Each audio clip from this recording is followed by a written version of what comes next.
नमस्कार, बहुत स्वागत है आपका डेली 24 भारत में। मैं हूं आपके साथ अनीता शर्मा। शुरुआत करते हैं देश दुनिया की बड़ी खबरों से और साथ ही यूपी से बड़ी जानकारी बता दें आपको कि यूपी में बच्चों के नाम मुख्यमंत्री योगी आदित्यनाथ ने एक विशेष संदेश जो है वो जारी किया है। मुख्यमंत्री ने कहा कि नए शैक्षणिक सत्र आरंभ होने जा रहा है और इस अवसर पर उन्होंने सभी बच्चों को स्वर्णिम भविष्य की शुभकामनाएं दी। उन्होंने बच्चों से आग्रह किया है कि वो अपने भविष्य को अपने सपनों में रंग भरें और शिक्षा के महत्व को समझें। सीएम योगी ने यह भी स्पष्ट किया है कि राज्य में कोई भी बच्चा शिक्षा से वंचित नहीं रहना चाहिए। इसके लिए 1 अप्रैल से 15 अप्रैल तक एक विशेष अभियान चलाया जाएगा और इस अभियान के तहत उत्तर प्रदेश में सभी बच्चों को स्कूलों में शामिल होने के लिए प्रेरित किया जाएगा। मुख्यमंत्री ने इस अवसर पर कहा कि हर बच्चा पढ़ेगा और हर बच्चा बढ़ेगा और इसके माध्यम से ही विकसित उत्तर प्रदेश का लक्ष्य पूरा किया जा सकेगा। इस अभियान और संदेश का उद्देश्य न केवल बच्चों को शिक्षा के प्रति जागरूक करना है, बल्कि उन्हें अपने सपनों को साकार करने के लिए प्रोत्साहित करना भी है। मुख्यमंत्री ने बच्चों से अपील की है कि वो इन नए शैक्षणिक सत्र का लाभ उठाएं और अपने उज्जवल भविष्य की ओर कदम बढ़ाएं। यूपी के मुख्यमंत्री योगी आदित्यनाथ ने लखनऊ स्थित अपने सरकारी आवास पर हाल ही में जनता दर्शन कार्यक्रम का आयोजन किया और इस कार्यक्रम में बड़ी संख्या में लोग अपनी अपनी समस्याओं और शिकायतों के साथ पहुंचे। मुख्यमंत्री ने आम जनता के मुद्दों को ध्यानपूर्वक सुना और हर व्यक्ति की बात पर गहन विचार किया। कार्यक्रम में प्रशासनिक अधिकारियों की भी उपस्थिति रही, जिसके माध्यम से समस्याओं के त्वरित निस्तारण के निर्देश भी दिए गए। मुख्यमंत्री योगी आदित्यनाथ ने अधिकारियों को स्पष्ट रूप से निर्देशित किया कि जनता की समस्याओं का समाधान समयबद्ध तरीके से किया जाए, जिससे आम लोगों को राहत मिल सके और ये कार्यक्रम जनता और सरकार के बीच एक महत्वपूर्ण संवाद का अवसर साबित हुआ, जिससे नागरिकों ने सीधे मुख्यमंत्री से अपने मुद्दे को साझा किया और तत्काल कार्रवाई की उम्मीद जताई। वहीं सीतापुर कस्बे में प्रशासन ने अवैध निर्माण पर कड़ा एक्शन लिया है, बुलडोजर से कार्रवाई शुरू की है। जानकारी के अनुसार यह मस्जिद जो है तालाब और कब्रिस्तान की जमीन पर 12 साल पहले अवैध कब्जा कर बनाई गई थी। स्थानीय कमेटी ने पहले इस मामले में डीएम और हाईकोर्ट में अपील दाखिल की और इसके साथ ही लेकिन अपील खारिज होने के बाद से डीएम ने मस्जिद को जमीनोदोज करने का आदेश दिया। प्रशासन ने 3 बुलडोजरों के माध्यम से मस्जिद को ध्वस्त करना शुरू किया। मस्जिद से जुड़े लोगों के विरोध को देखते हुए पुलिस ने पूरे एरिया में नाकेबंदी कर दी ताकि किसी प्रकार की अफरा तफरी या फिर अव्यवस्था ना हो। ये कार्रवाई लाहौरपुर कस्बे में बुलडोजर एक्शन के रूप में देखी गई है, जो कानून व्यवस्था और जमीन के अवैध उपयोगों के लिए प्रशासन की सख्त नीति को दर्शाती है। वहीं उप मुख्यमंत्री ब्रजेश पाठक आज कुशीनगर का दौरा करेंगे। उनके दौरे का मुख्य उद्देश्य जो है फजील नगर सीएचसी का निरीक्षण करना है, जहां वो वहां पर उपलब्ध स्वास्थ्य सुविधाओं और व्यवस्थाओं का जायजा लेंगे। इसके अलावा डिप्टी सीएम जो है ब्रजेश पाठक एक निजी स्कूल का उद्घाटन समारोह में भी शामिल होंगे, जो क्षेत्र में शिक्षा के विकास में महत्वपूर्ण योगदान होगा, जो कि दोपहर करीब 12:55 पर कुशीनगर एयरपोर्ट पर पहुंचेंगे और सीधे अपने निर्धारित कार्यक्रम में शामिल होंगे। दोनों कार्यक्रमों में उनकी उपस्थिति से स्थानीय प्रशासन और जनता को भी उत्साह और सहयोग की भावना देखने को मिलेगी। निरीक्षण और उद्घाटन के बाद से डिप्टी सीएम ब्रजेश पाठक दोपहर 2:55 पर अयोध्या के लिए भी रवाना होंगे और इस दौरे का माध्यम से सरकार की जनकल्याणकारी योजना और क्षेत्रीय विकास में उनकी सक्रिय भागीदारी स्पष्ट रूप से देखी जा सकेगी। वहीं पीलीभीत में पेट्रोलिंग के दौरान पुलिस को अवैध तरीके से बीफ ले जा रहे एक 4 पहिया गाड़ी जो है वो लावारिस हालत में बरामद हुई है। जानकारी के अनुसार ये गाड़ी दूसरे जनपद से बीफ लेकर थाने क्षेत्र की दुकानों में सप्लाई करने के लिए इस्तेमाल की जा रही थी। श्रोताओं ने बताया कि ये गाड़ी स्थानीय एक मीट व्यापारी की है, जो कि छोटे बड़े दुकानों को अवैध रूप से मीट की आपूर्ति करते हैं। बरामदगी के बाद से पुलिस ने गाड़ी को थाना लाकर सुरक्षित रख लिया है और आगे की जांच शुरू कर दी है। खबर बलिया से है, जहां पर बलिया के पकड़ी थाना क्षेत्र में पूर्व मां खीला की भवानी मंदिर पर नवरात्रि में भव्य मेले का आयोजन किया गया, जिसके बाकायदा एसडीएम सिकंदरपुर से परमिशन लेकर मेले का आयोजन हुआ है, जिसकी कॉपी सीओ सिकंदरपुर और थानाध्यक्ष पकड़ी को सौंपी गई थी। लेकिन मां खीला को भवानी मेले में पुलिस ने मेले में आकर पुजारियों से जबरदस्ती अनाउंस करवाया गया है कि मेले को आज 28 तारीख तक रात 8 बजे तक ही चलेगा। पुजारी ने सीधे पुलिस पर आरोप लगाया है कि 29 तारीख तक परमिशन है और पुलिस जबरदस्ती जनरेटर का तार काटकर अंधेरा कर दिया और उसके बाद से मेले में दूर दराज से आए दुकानदारों पर डंडा मारकर भगा दिया। वहीं ग्रामीणों ने पुलिसिय उत्पीड़न का आरोप लगाया है। और मेले की घटना जब सर हम 8 बजे तक मंदिर के अंदर में था, औरत लोग लाइन लगे थे, प्रशासन दिख रहा था। एक आदमी बोला बाबा छोड़ते जाओ, मैं छोड़ते गया। एक जो सर आके पूछे हमसे कि मेला कब तक रहता है बाबा, हमने 10-11 बजे परिवार अपना धीरे धीरे घर चले जाते हैं। बोला तुम अनाउंस करो 8 बजे बंद हो जाए। कौन बोला? अब ये बिला यहाँ पर था, हम क्या चिंते हैं सर। हमसे बोले कि अनाउंस करो कि मेला बंद हो। हम बोले सर 10 बजे अपने से आदमी चले जाएंगे। तभी एक आदमी के फिर हमको रिपोर्ट लगाया, जाकर साधु से बोलो कि अनाउंस करे। तो हम किए सर, झूठ नहीं बोलेंगे, माँ क्या तान दे। जब आकर हमको बोले कि तुम अनाउंस करो कि 8 बजे तक ले मेला बंद हो। हमारा पूर्व घर है, यहीं हम सामने रहते हैं, 12 महीने 24 घंटे यहीं हम रहते हैं। कल क्या मामला हुआ था? दुकानदार लोग कुछ आए हमारे पास आके, दुकानें पुलिस बंद करा रही है। हम अब गए तो यहाँ गेट पे जो पुलिस खड़ी थी, एसओ साहब भी थे, अब कहाँ के एसओ थे ये मुझे मालूम नहीं। पूछा साहब आप क्यों ऐसा कर रहे हैं, क्यों बंद कर रहे हैं? तो कुछ नहीं, हम लोग आदमी नहीं है, हम लोग जानवर हैं। यहाँ 9 बजे 10 बजे रात तक हम लोग बैठे रहेंगे, कब हम लोग घर जाएंगे, कब खाना खाएंगे। हाँ, सब बंद करो, हटो। सबको हटा करके पब्लिक को दौड़ा दौड़ा कर भगाने लगे लोग। मंदिर समिति का मैं अध्यक्ष हूँ। प्रति वर्ष जो है नवरात्र में यहाँ मेले का आयोजन होता है।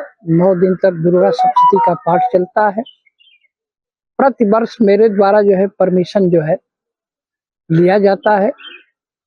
इस साल भी हमने 19/3/2026 से लेकर के 29/3/2026 तक परमिशन जो है उप जिलाधिकारी सिकंदरपुर से मेरे द्वारा लिया गया था, जिसकी कॉपी क्षेत्राधिकारी सिकंदरपुर और थानाध्यक्ष पकड़ी को भी निर्गत की गई थी और एक कॉपी हमारे पास थी।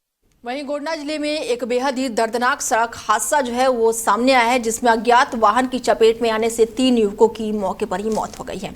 यह हादसा जो है भवनान गौरी चौकी मार्ग का बताया जा रहा है। मृतक युवक एक ही मोटरसाइकिल पर सवार होकर खुटनी गांव जा रहे थे। पुलिस और स्थानीय लोगों के अनुसार घटना में 19 साल के श्री श्याम, 23 साल के अमरदीप और 20 साल के रितेश की मौत हो गई है। यह दुर्घटना जो है वो बाजार से घर लौटते समय हुई है। हादसे के बाद से पुलिस और प्रशासनिक अधिकारी मौके पर पहुंच गए हैं और जांच में जुट गए हैं। इस हादसे ने पूरे क्षेत्र में शोक की लहर दौड़ गई है और स्थानीय लोगों में सड़क सुरक्षा को लेकर चिंता बढ़ा दी है। बलिया शहर के नारायणी टॉकीज कैंपस में रविवार को सर्वजन सनातन पार्टी और साथ ही विश्वव्यापी ब्राह्मण एकता मंच की संयुक्त बैठक का आयोजन किया गया। इस बैठक का मुख्य उद्देश्य जो है वो सनातन संस्कृति और धर्म की रक्षा पर जोर देना था। कार्यक्रम में वक्ताओं ने सनातन धर्म, सामाजिक व्यवस्था और वर्तमान कानूनों पर अपने विचार रखे गए। संगठन को मजबूत करने और समाज को एकजुट करने का आह्वान किया गया। बैठक में ये भी कहा गया कि कुछ कानूनों और प्रावधानों के माध्यम से पारंपरिक, सामाजिक और पारिवारिक व्यवस्था को कमजोर करने का प्रयास किया जा रहा है। विशेष रूप से लिव इन रिलेशनशिप और एक्स्ट्रा मैरिटल संबंध और अन्य आधुनिक सामाजिक बदलाव को भारतीय परंपराओं के विपरीत बताया गया है। साथ ही शंकराचार्य परंपरा के अनुसार अपमान और गौ संरक्षण के मुद्दे को भी उठाया गया है। बैठक में स्वर्ण समाज को एकजुट रहने और किसी भी राजनीतिक प्रभाव से दूर रहने की आवश्यकता पर जोर दिया गया। अमेठी में ऑपरेशन चक्रव्यूह के तहत पुलिस को बड़ी सफलता मिली है और इस अभियान के तहत जिले के कई थानों की पुलिस टीम ने कार्रवाई करते हुए कुल 8 वारंटियों को गिरफ्तार किया है। गौरीगंज थाना क्षेत्र में 6 वारंटियों को पकड़ा गया, जिसमें मारपीट, दहेज उत्पीड़न, चोरी और जुआ अधिनियम से जुड़े मामले दर्ज हैं।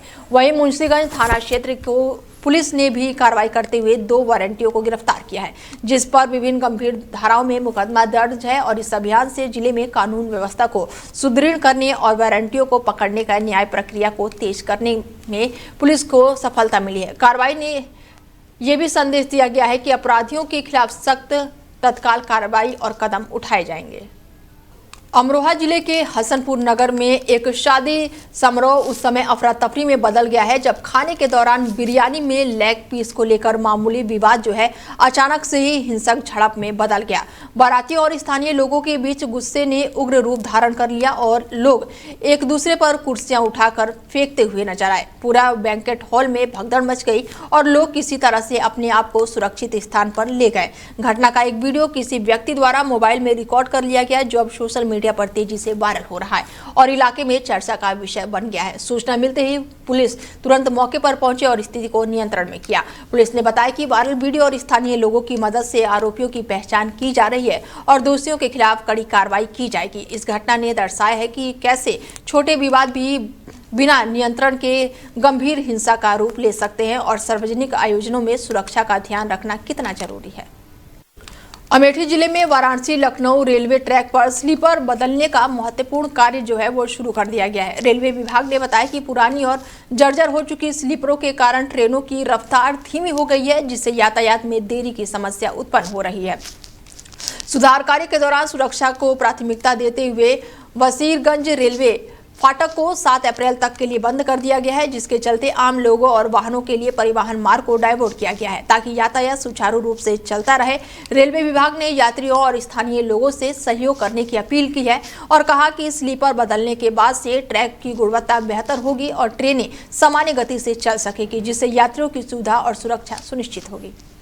अमेठी जिले में जामो थाना क्षेत्र में एक तेज रफ्तार बाइक हादसा हुआ है जहां पर स्थानीय लोगों ने चौंका दिया। जानकारी के अनुसार बाइक सवार युवक अपनी बाइक पर तेज रफ्तार में जा रहा था तभी अनियंत्रित होकर सड़क किनारे बने गड्ढे में गिर गया। सड़क हादसे के बाद से आसपास मौजूदा लोगों ने तुरंत ही युवक को सुरक्षित स्थान पर लेकर प्राथमिक उपचार के लिए नजदीकी समुदाय स्वास्थ्य केंद्र भेजा गया। वहां पर डॉक्टरों ने घायल की गंभीर स्थिति देखते हुए उसे बेहतर इलाज के लिए जिला अस्पताल रेफर कर दिया।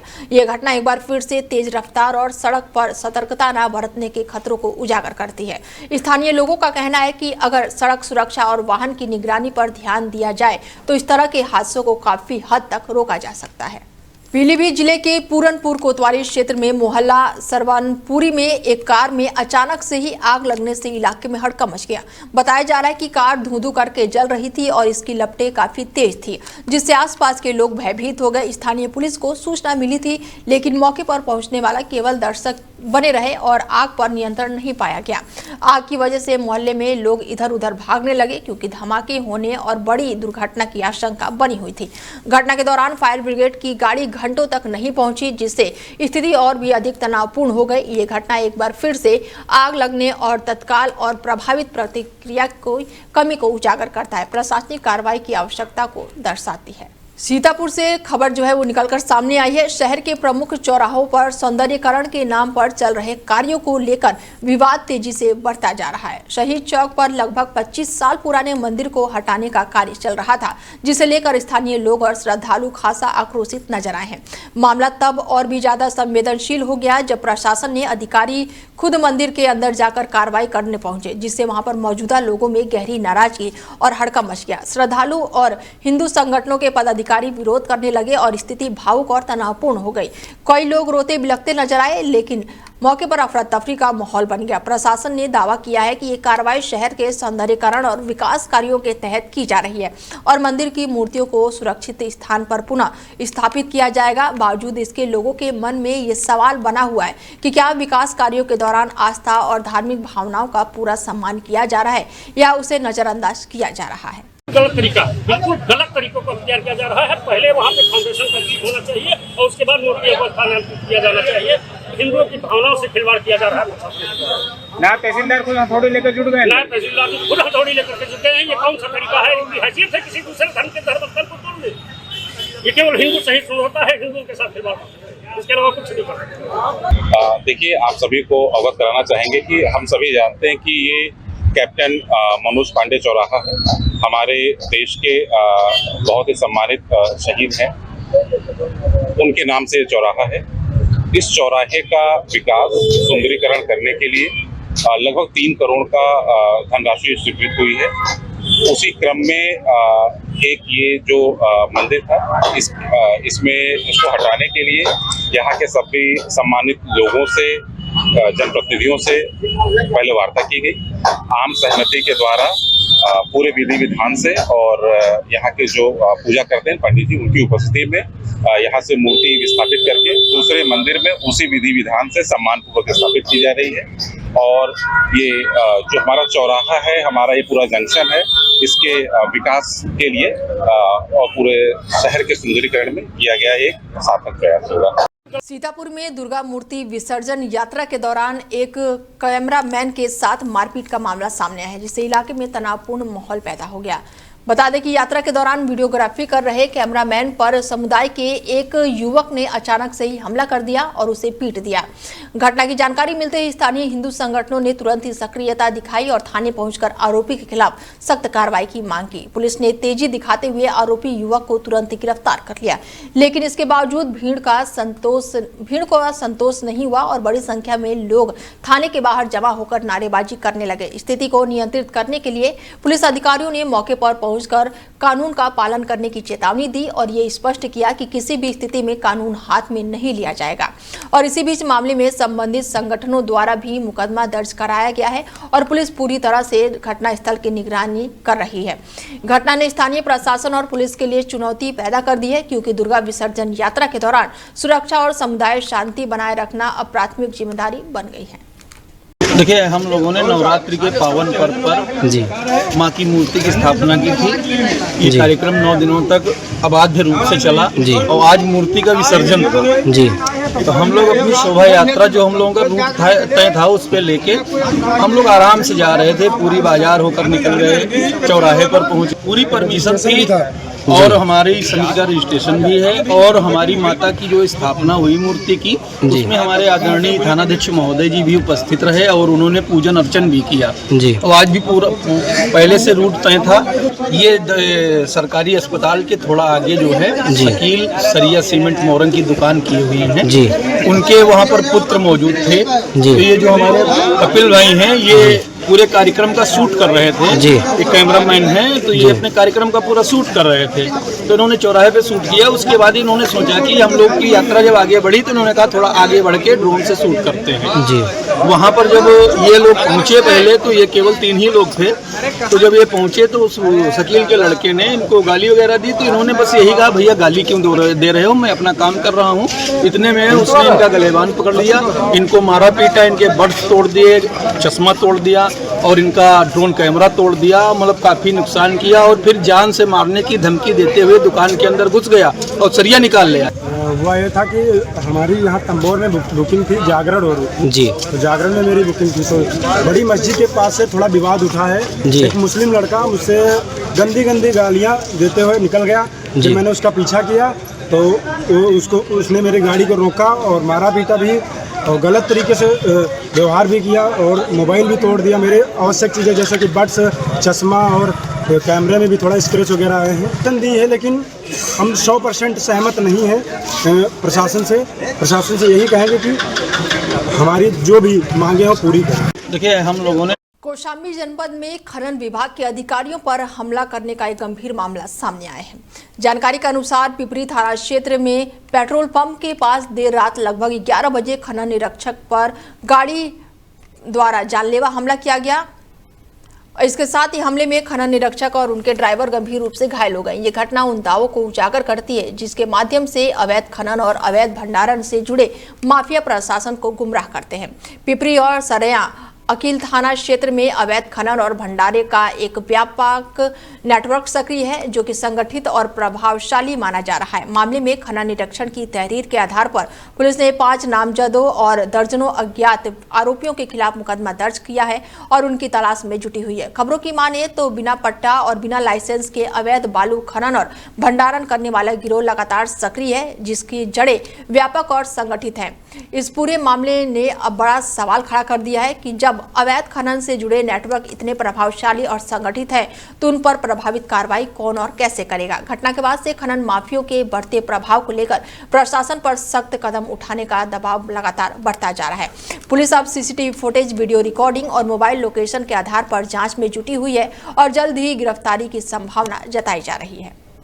वहीं यूपी के बागपत में समाजवादी पार्टी के वरिष्ठ नेता नसीमुद्दीन सिद्दीकी ने प्रदेश सरकार पर महंगाई, बेरोजगारी और कानून व्यवस्था को लेकर तीखा हमला बोला है। उन्होंने कहा कि सरकार इन अहम मुद्दों पर पूरी तरह से विफल रही है और प्रदेश में कानून व्यवस्था ध्वस्त हो चुकी है। इससे जंगलराज जैसी स्थिति बन गई है। सिद्दीकी ने महंगाई को आसमान छूने और बेरोजगारी को चरम पर पहुंचाने की बात कही है। उन्होंने गन्ना किसानों की समस्याओं पर भी जोर दिया और कहा कि समय पर भुगतान नहीं हो रहा है, जबकि गन्ना अधिनियम के 14 दिनों में भुगतान न होने पर 15% ब्याज का प्रावधान है, जिसका पालन नहीं किया जा रहा है। सिद्दीकी ने आरोप लगाया कि वर्तमान में चीनी मिल मालिकों को फायदा पहुंचाया जा रहा है, जबकि किसानों को उचित मूल्य नहीं मिल रहा है। जबकि गन्ने से केवल चीनी ही नहीं बल्कि जीवन रक्षा दवाइयां और साथ ही सीरा, शराब, बिजली और कागज जैसे कई उत्पादन बनते हैं, जिससे भारी मुनाफा होता है। उन्होंने गैस की किल्लत के लिए भी सरकार को जिम्मेदार ठहराया, जिससे लोगों की सुबह सुबह लंबी लाइनों में खड़े होना पड़ रहा है और उज्ज्वला योजना का लाभ प्रभावित हो रहा है। पेट्रोल और डीजल की बढ़ती कीमतों और उन पर लगने वाले टैक्स पर भी उन्होंने सरकार की आलोचना की। सिद्दीकी ने यह भी कहा है कि सरकार जाति और धर्म के नाम पर लोगों को बांट रही है।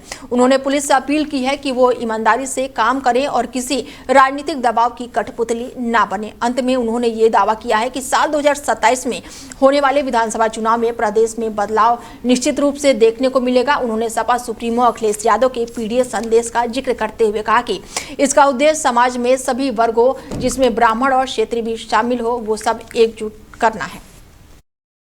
पूरा प्रोग्राम आपने सुना है, रिकॉर्ड किया है।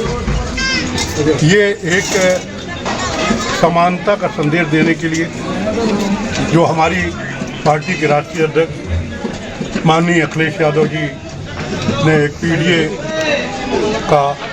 की घोषणा की है। पीडीए का मतलब हर पिछड़ा व्यक्ति है, दलित भी, अल्पसंख्यक भी। पिछड़े में अगर कोई अपर कास्ट का है, ब्राह्मण है, क्षत्रिय है, वैश्य है और वो पिछड़ा है, तो वो भी उस पीडीए में आता है, जिसको हम कभी बहुजन समाज कहा करते थे। बहुजन समाज पार्टी अलग है, मैं बहुजन समाज की बात कर रहा हूँ। उसको आज हम पीडीए कह रहे हैं और पीडीए के तहत हम सबको जोड़ करके एक कर रहे हैं, क्योंकि प्रदेश में जालिमों की हुकूमत है, कानून व्यवस्था नाम की कोई चीज़ नहीं है, जंगल राज का है, महंगाई आसमान पे है, बेरोजगारी चरम सीमा पे है। गन्ना किसानों को उनको न तो सही मूल्य मिल रहा है गन्ने का, उनकी लागत नहीं निकल रही और न समय से पेमेंट हो रहा है। गन्ना एक्ट के मुताबिक अगर 14 दिन में गन्ने का भुगतान नहीं होता तो 15% किसानों को ब्याज देना है। आज बागपत जनपद के बड़ौद विधानसभा में कोताना ग्राम पंचायत में पीडीए चौपाल और सदस्यता ग्रहण समारोह था, जिसमें मुख्य अतिथि माननीय पूर्व कैबिनेट मंत्री जनाब नसीमुद्दीन सिद्दीकी साहब मुख्य अतिथि के रूप में आए। जिला अध्यक्ष रविंदर देव जी के नेतृत्व में आज कोताना ग्राम पंचायत में हजारों लोगों ने पीडीए नीति से प्रभावित होकर माननीय अखिलेश यादव जी से प्रभावित होते हुए समाजवादी पार्टी की सदस्यता ग्रहण की। आगे की यह है कि बागपत जनपद की तीनों सीटें बागपत, छपरौली, बड़ौद समाजवादी पार्टी के उम्मीदवार जीतेंगे। बागपत जनपद की तीनों सीट जीत करके आदरणीय अखिलेश यादव जी को मुख्यमंत्री बनाने का पूर्ण बहुमत के साथ काम किया जाएगा। इस देश की जनता जिस तरीके से मोदी को उत्तर प्रदेश में लाई थी और देश की बागडोर सौंपी थी, जिस तरीके से गोरखपुर मठ के अंदर से निकाल करके उत्तर प्रदेश की जनता ने उत्तर प्रदेश की कुर्सी सौंपी थी, तो वो सारे के सारे जो वादे थे वो झूठे निकले। लोग अपने आप को छलावा महसूस कर रहे हैं। निश्चित रूप से मोदी को गुजरात और मुख्यमंत्री योगी आदित्यनाथ को मठ में ये उत्तर प्रदेश की जनता वापस भेजेगी, क्योंकि आज गैस नहीं है, पेट्रोल नहीं है, बेरोजगारी है, बलात्कार है, हत्या है। इसी कोताने के अंदर अपराधी पूरी तरीके से तनाव सा हो चुके हैं। पिछले दिनों में ही एक लड़के के दोनों हाथ तोड़ दिए, एक का दांत तोड़ दिया। अपराधी बेलगाम है। मैं आपके माध्यम से बड़ौद कोतवाल से मांग करता हूं कि सख्त से सख्त कानूनी सजा दे, सख्त से सख्त कानूनी कार्रवाई। फिलहाल खबरें लगातार जारी है, बने रहिए आप हमारे साथ और देखते रहिए डेल 24 भारत। नमस्कार।